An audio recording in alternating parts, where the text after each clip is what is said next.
Hey, what's up, sports bettors? It's Matt Modi with OddsJam, and in this video, just going to give a general betting preview for Game 5 of the NBA Finals. Now, just what an absolutely insane game from Steph Curry in Game 4. I picked the Warriors in my betting preview video for Game 4.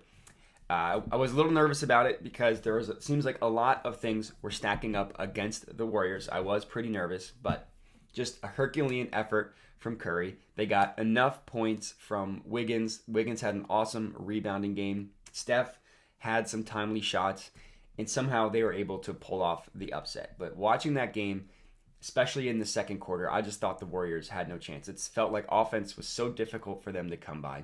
They were living and dying by Steph Curry making threes. He made enough. The Celtics had enough missed shots, especially in that fourth quarter. Tatum missed some good looks. Smart took two really bad three-pointers at the end of that fourth quarter. He missed them both. And the Warriors got it done. Just an insane performance from the Warriors. Gutty performance. So looking at Game 5, Warriors going back home. No surprise that the odds have shifted. So the Warriors were roughly plus 150 going into Game 4. Now that they are the home team, they are now, looks like the odds have them at minus 159, according to the OddsJam Perfect line. The Celtics are at plus 143. And I go a little bit back and forth regarding this spread. Number one, the Warriors going back home where they've consistently performed well. In the two home games prior to this series, it was really only that fourth quarter just felt like an outlier domination by the Celtics in Game 1. Other than that, the Warriors have dominated most quarters at home. Granted, there's only been 8, so it's obviously pulling from a small sample size. On the other hand, the Celtics have yet to lose back-to-back games in these playoffs. They've suffered some pretty bad losses in the playoffs, and they've always come back and responded in the next game. Whether it was the Bucks series when they went down 3-2, won 2 straight after that. The Heat series, they went down 1-0, then they went down 2-1, and then even after losing Game 6 up 3-2, they came back and won Game 7. Granted, by the skin of their teeth, but it's still getting that victory in Miami was impressive. In Game 6 of the Bucks series was in Milwaukee. Celtics won that pretty handily. They dominated the Bucks in that game. Now, obviously, the Warriors aren't the Bucks and they aren't the Celtics, but the point I'm trying to get at is the Celtics have passed every test in the playoffs and in the second half of this regular season up until now, where the juice on the money line for the Warriors, it's not worth it for me. The best odds you can get are minus 160 on DraftKings and looks like Caesars, a couple books, BetMGM. To me, the juice isn't worth it for the Warriors money line. On the Celtics money line, plus 140, I do kind of like that. I do think the Celtics have a good chance of winning this game. The Warriors offense makes me so nervous how difficult it can be for offense to come to them. And then on defense, the Celtics manhandled the Warriors. That's how they won in game 3. Game 4, the Warriors did a little bit of a better job. They still gave up some pretty bad offensive rebounds, but overall was much better in that regard. Mostly, Wiggins was huge. Draymond, even though he still can't score, played a little bit better. So plus 140, if it was a positive EV play on the Celtics money line, I would probably take it. But as of right now, there's no value here. The OddsJam line has it at plus 143, and no other book has it above that amount. So no value here on the Celtics money line. Looking at the point spread, the Warriors are about exactly 3.5 point favorites. Every single book has the Warriors as 3.5 point favorites. Now, I did look it up prior to this. The Warriors are getting over 80% of the money on their spread. So if you did want to bet the Warriors minus 3.5, it would make sense to do it now because I think that total is going to go up to 4, maybe 4.5, or excuse me, that spread is going to go up to 4, maybe 4.5. So I do think there is some value on the Warrior spread, so I'm going to go ahead and lock that in on WinBet. I'm just going to put a 3-unit play on it as of right now because I'm banking on this one to end up to be positive expected value based on where the money is coming from. And here we go. I have it up. Warriors minus 3.5. Like I said, just a 3-unit play on this one. Place bet.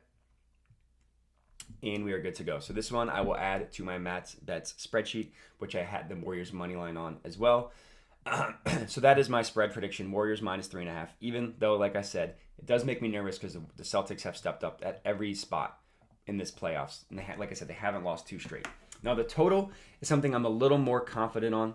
There's a little more value here on the total. Some books have it at 212. Some books have it at 213.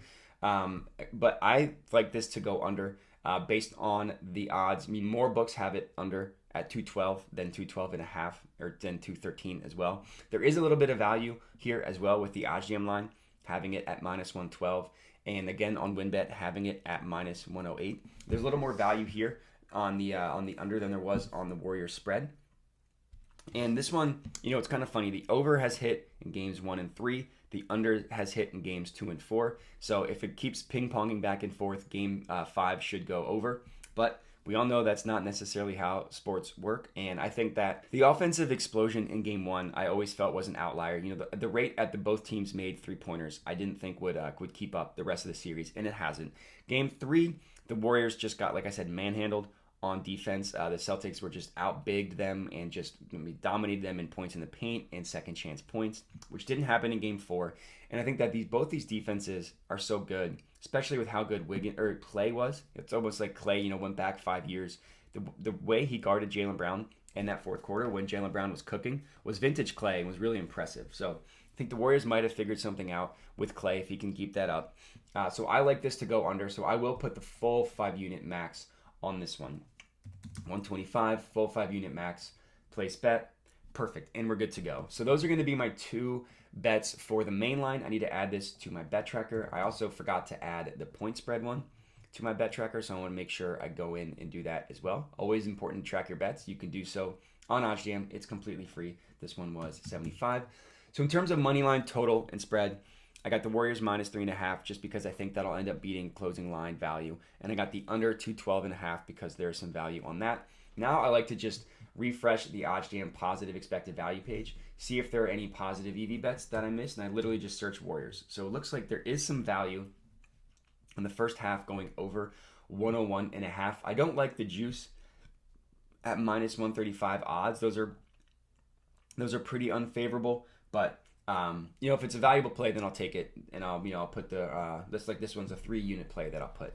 But let's look at the odds and see if it's worth it. So looks like most books, every other book has it priced at 103.5 or 103. Now, granted, we're buying a couple points, which is why the odds are juiced here. The OddsJam line has this at minus 151. No other book has pricing for the first half at 101. We do see them have it at minus 110, at minus 103, at over 103, but we don't necessarily see how other books would have this specific total 101 or 102.5 compared to BetMGM and the OddsJam line. So this one I'm actually going to sit out. I can't do enough line shopping here, and the minus 135 odds I don't think are worth it without having other books to compare it to. So I'm going to go ahead, like I said, and sit this one out. But if you're tailing the spread and the total bet, I'd love to hear it. You can comment on the video. Let me know you're tailing. Other than that, would appreciate if you could like the video and subscribe to the OddsJam YouTube channel. But that is all I got for you. So thank you guys for watching, and have a good one.